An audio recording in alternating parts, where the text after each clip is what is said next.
Hey everybody, welcome back to part 2 of the Waynesville Disc Golf Course Vlog, joined as always with my commentary partner Paul Rankin, aka Paul Kevin. Go ahead and say hey to everybody, Paul. Hey everybody. We are now back here for the back nine action of this course, joined once again with John Castle and myself, Ryan Castle. As you can tell, I was at 2 under, Papa Castle at even after the front nine. Coming up on hole 10, a 285-foot hole. A lot of trouble on this one. OB left inside the softball field. It's a bit of an island hole, too. There's paths all around it. If you were on concrete and surrounded, you were OB. Beautiful Haywood County. We got a mower in the background right there. This is a nice gallery for you. I step up with the Banshee. Oh, you can see it finish left right there. I actually have about a 15-foot putt for birdie on this hole. Papa Castle steps up with the Destroyer. Get some decent distance. Yeah, he's getting distance on that. Seems like it's maybe not flexing back as much as he'd like, but might dial that in a little bit more towards the end of the round. Yeah, the wind is whipping a little bit more than you can tell from the video, so it made putting and throwing a slight bit of a difficulty on the day. I make a nice putt right there. Papa Castle runs his par putt in. I moved to 3 under. John is at even, and we come up to hole 11, my very first hole-in-one ever in my life. 270-footer right here. A little bit of a hyzer left. Once again, OB on any concrete, and if you're long in the parking lot, that is OB as well. Yeah, usually if you've got the arm for it, just a big hyzer, give it some height, let it drop it towards the basket. Oof. You really just don't want to go too long or make the mistake of letting go too early and cutting it too close to that fence. Ryan, it looks like you put it in pretty close, just about the same way. John's flexing one out, and he got about as close as I think he gets generally. He'll have a long run at it. See if he can put it in. Step up, a little bit short. Tap in par, though, and I should have another birdie right here. That's a good start to the back nine. Moves me. Back-to-back birdies. Yeah, moves me to 4 under. Papa Castle's going to remain at even. We're now on hole 12, a 243-foot uphill par 3. OB left of the path right there, and outside of that, you just got to watch out for this big bush that is right beside the basket. Yeah, from the tee pad, it really doesn't look like something you're worried about. It looks kind of behind the basket. You think, oh, just put it close. But if you barely go long, then you are in that bush, and even you can be 6 feet away and have no chance of getting in the basket. I've had plenty of times where I have been within an arm's reach of the basket and can't get it there because it's a holly bush. You don't want to stick your arm in that thing. Yeah. Well, for better or worse, neither of our players got too close to the bush, so they'll both have their approaches here. Guess you might be able to have a longer run at it. Yeah, I have about a 30-foot putt for birdie. John taps in his par right there. Here comes my birdie putt. I was almost OB left. Putt is up just a little right off the cage. Lands actually in the holly bush. You'll see it. Beautiful pro rhino. Oh, nice.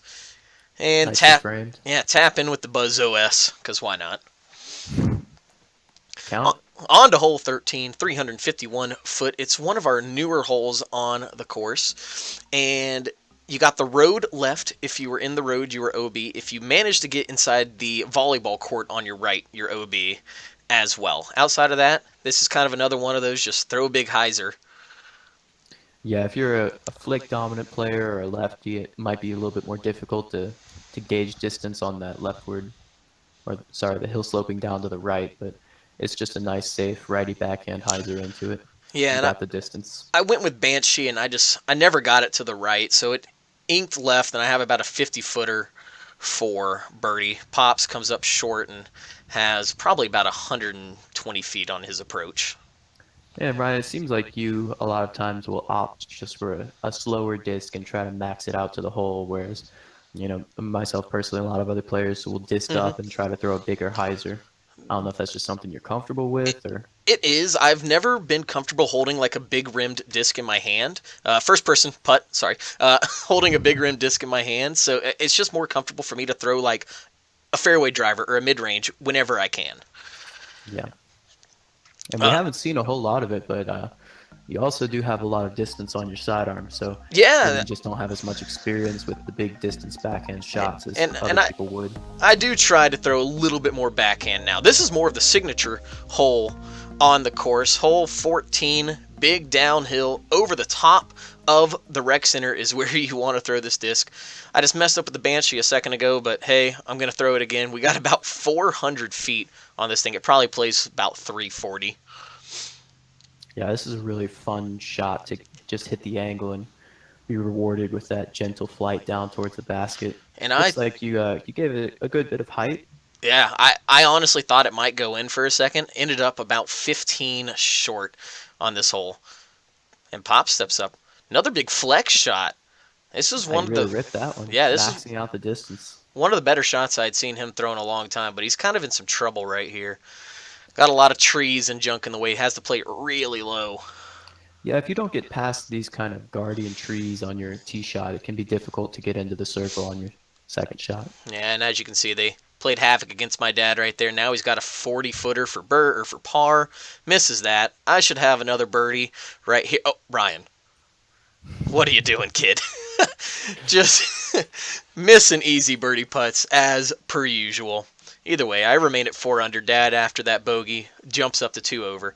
Now we have hole 15, 291 feet. OB left of the track. OB right if you get up into the parking lot. Outside of that, I love flicking on this hole. You got options, but the flick shot to me is just so open. And Yeah, you can flick a big safe shot left of that pole. You can try to flick one up more up the gut towards the basket. You can also just try to backhand something straight, try to sit down at it. But if you got the flick, I definitely think it's the shot.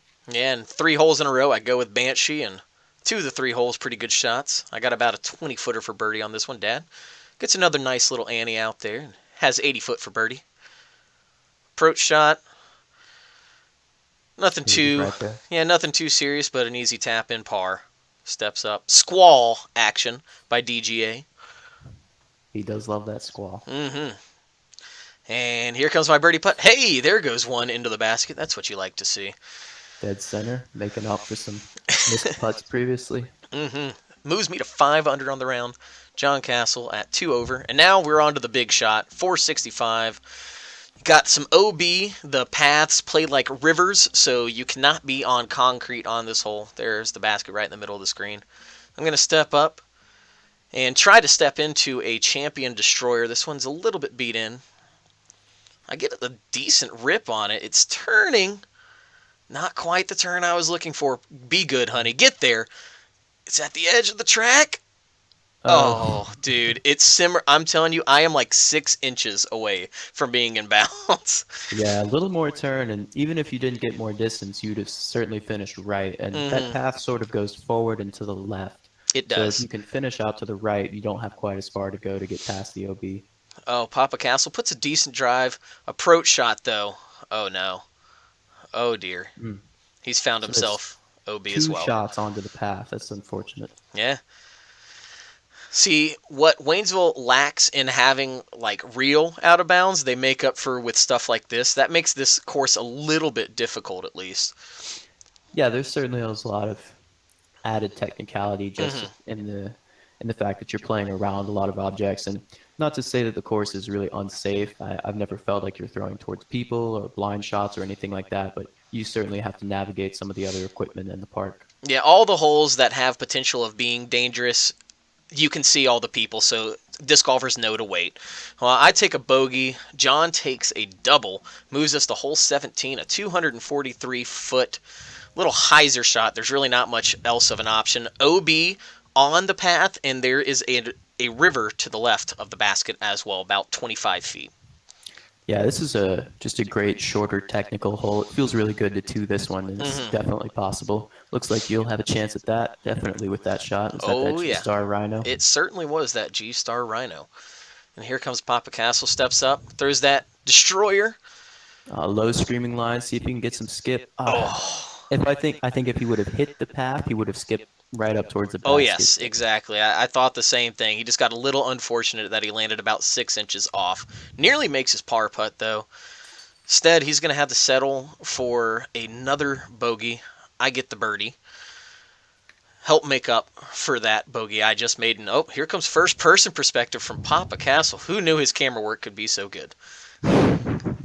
Really captured the essence of that. -5 for myself, +5 for John. Hole 18, good finishing hole, 453 foot. OB left of the path. You got a lot of room on the right, and behind the basket, there's another path that inches probably 15 feet behind it. So you got something to think about on your approach shot as well. Yeah, and it's tougher than it looks because those trees close to the right of pad really prevent you from playing a big hyzer around. So you almost want to throw something straight, just a little right Yep. of the basket, and if it comes back left, great. But if not, then you're safe in the field. And as you can tell, Papa Castle going very safe out to the right. I threw one just way too low. I've left myself probably 200 feet into this hole. John's shot, he hangs it up a little bit high. Yeah, if you got the nose down a little more, I think that was a pretty good looking angle. Here comes an approach with a nice pro rhino. Zoomed in on the basket. There's the frisbee. Oh, approaches Look don't at get that. much better than that. Dropping in right next to the pin, that'll be an easy par for you to finish out the round. Here comes Papa Castle. Looking to close out his round with a par. No, he's going to have to settle for another bogey. And just to finish it off, hey, why not? Let's come in with some first person perspective once again. Ooh, destroyer putt. Oh, always the best. That's actually the back nine score right there. Me at 3 under, John Castle at 6 over. In total score, 5 under for me, John with 6 over. I'd like to thank everyone for tuning into this and watching today. Paul, Kevin, you got some closing comments for us? It was a really great back nine, a good round overall. I think that the distance really helped Ryan pull away. John was having trouble keeping up on some of those longer holes, but it was a great round. I enjoyed watching it. I hope you all did as well. Enjoy. Thanks, everybody.